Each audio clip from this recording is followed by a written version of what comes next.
Hello guys, welcome to my channel Netcast on WebTech Zone. So in this video tutorial we are going to learn about how you can add the bar chart in Canva. So let's start with the video guys, and at the end if you like this video hit the like button, subscribe my channel and don't forget comments below. So let me start with the video. Okay guys, so here we are. I'm on Canva. So let me take new presentation. Just go to the create, click the presentation. You can take your size. So I just take this one.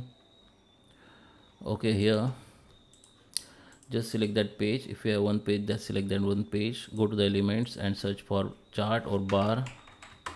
I'm searching the chart bar. So here you can see the graphics and this one, just click on see all. So we will have the all chart bar chart option here. Okay, if you have pro version then you will see more option here. So let me take this bar chart. So just you need to just click on it. Okay, so bar chart visible to you. If you want to customize it, just double click on it, then the customization will be enabled to you. Now you can customize from here, from data and all elements like legend, axis, label and all.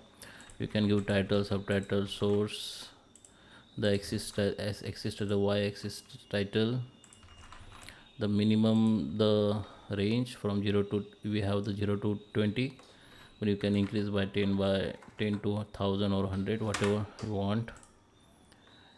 Double click again, and here we have the data option. You can change the label name, series name. You can also import the data from your Google Sheet and your Excel and CSV file.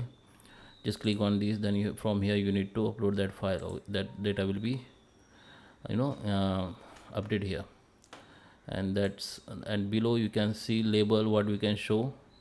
So we have show labels and that series. Okay, you can change from here if you want. You can also change label color with the by like series and whatever you have here, and the aggregate data count, whatever you want you can change it. After done, just come back here, just click on that bar. You can resize also. Just click on this side dot, hold it and just resize like this. You will have the more option here. Just click on that bar, you will see that option, three dot option. You can see the more option. You can make copy paste, you can also make duplicate, and you can delete the bar from here. Okay, you can also delete bar from here. So I hope you like this video. Please subscribe me. Thank you for watching.